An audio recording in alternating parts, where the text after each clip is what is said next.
What's up, my creamy fruit salads? This is Rob from A Gay Guy Plays. Now, before we jump into another episode of the Snapshot, I did have a quick question. Did anybody else grow up with this? Like a fruit salad that was made with coconut milk as well as sweetened condensed milk. It's like cooling and crisp, but also kind of creamy at the same time. Because I noticed that after my parents stopped making fruit salad, everybody else's fruit salad was looking just a little bit dry. I don't know. Regardless, today we are going to be taking a look at the Kuva Bramma and asking a very thought-provoking question: whether self-damage weapons have a place in such a fast-paced game or not. Alrighty, so I'm sure that a majority of us already know how to get our hands on a Kuva weapon, but for those of you guys who don't, or a little bit newer to the game, you can go ahead and bop on over to my favorite spot, which is Cassini on Saturn. It's a capture mission, so go ahead and snag your target, continue through the mission. You should see some Kuva Guardians pop up and some lights flicker and all of that. Then a little red marker will appear on your screen. Go ahead and find your new Kuva larvaling,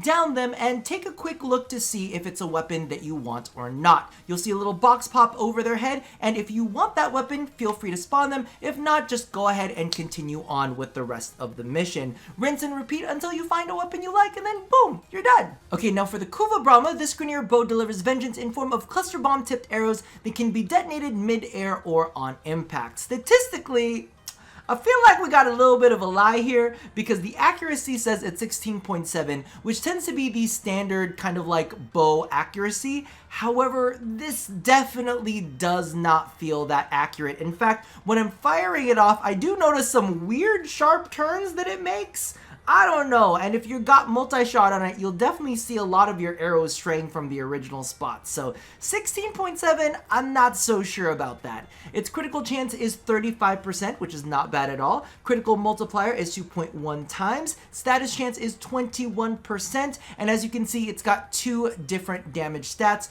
One for impact, and of course that is when your arrow hits the target, and then we have the radial attack, which is 7 meters, and it's blast damage. Now, looking at those types on paper, impact and blast, it doesn't seem all too enticing, but when you combine it with a couple of other mods, it definitely feels a lot more juicy.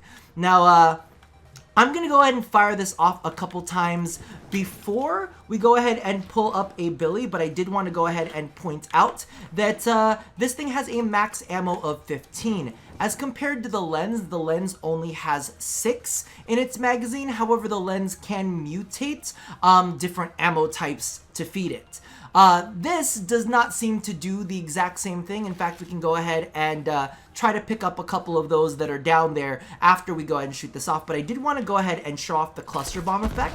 So as you can see, we've got these little tiny explosions that also come out from it. Now, you can detonate it mid-air by using the Alt Fire button.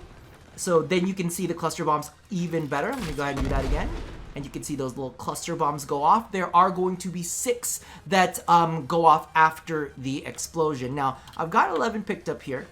And as you can see, I can't pick up the rifle ammo or any of these other ammo types to convert it. So definitely keep that in mind when you are firing this off. Make sure that maybe you toss in ammo mutation into its, what is it called? Its Exila slot. Because at this point in time, you can't use the one that prevents the self-damage cautious shot. So listen, it's an option, right? Now let's go ahead and pull up a Billy real quick so that you guys can see how this goes.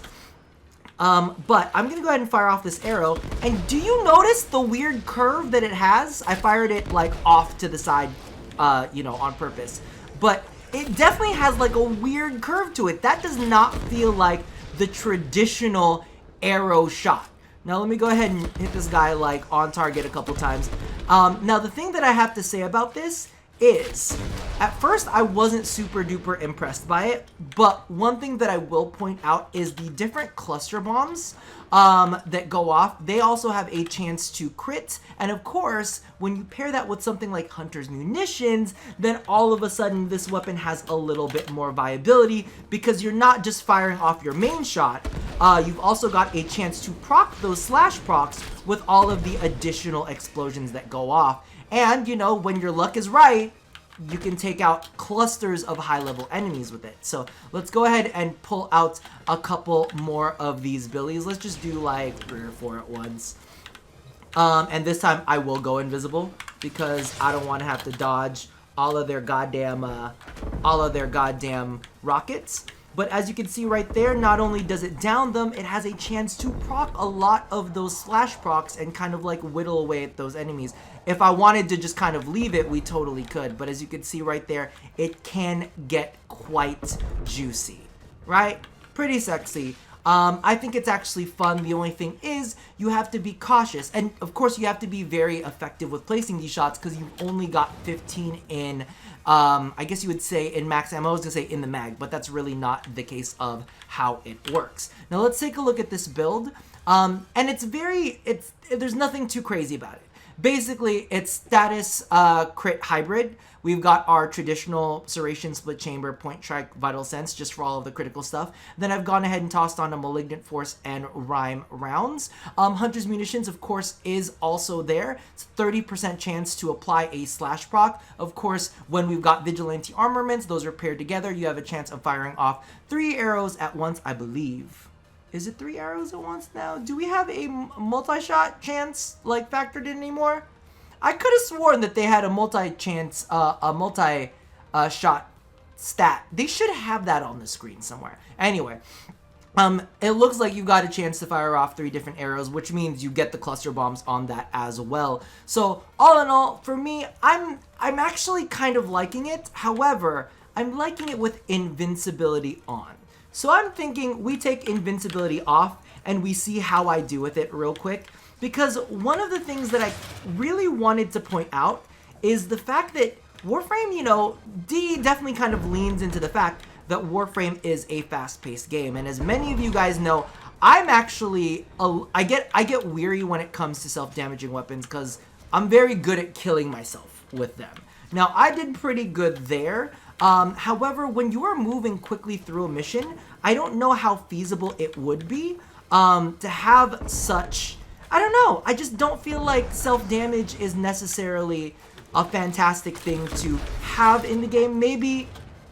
Oh, that was one of the rockets. Now, keep in mind that the cluster bombs that come off of this, I believe they do not proc any self-damage whatsoever. But I was wondering, you know, maybe if self-damage was capped to a certain percentage of your health, maybe it would feel a little bit better. However, I know a lot of people like to run with these types of weapons. Me, I've kind of like avoided them like a plague because I know for a fact that I will end up getting myself killed. And when I was leveling this weapon up, it's also because of the fact that your allies can actually get in the way of your shots and they can end up killing you with your own explosives. So that happened several times while I was playing around with this weapon. So all in all, I'm like, I don't know. I'm kind of on either fence. I guess it does have a place when you're doing things like defenses and you can post up in one area and really like just cull a certain spawn point and stop enemies from approaching from there. So it does feel very powerful because this is AoE, but I feel like the fact that it's an AoE weapon, it's got its disadvantages in the fact that you're not going to have high max ammo, and I feel like that's a decent enough trade-off. Let me know in the comments below how you guys feel about that statement. Do you think that self-damage needs to be a thing in Warframe? Or do you feel like the low ammo maximum that we tend to get with these types of weapons is enough to kind of keep it controlled? But me personally, I don't know. I don't necessarily feel like it has a place in Warframe anymore. But I'm also not 100% against it. I'm like, I mean, I guess if you're going to leave it in, it's a mechanic that I can work around. It's not like the most pressing issue for me to really take on, you know, aside from hashtag trash bag. Just saying. But all in all, I enjoyed the Kuva Bramma. I really, really did. I had a lot of fun with it. However, is it going to be my next main weapon? Probably not. But it definitely does pack a punch. So that about does it for me for now. And as always, love somebody, hurt nobody, and touch yo body. Let me know how you feel about all of this down in the comments below, and I will see you guys next time. Bye-bye!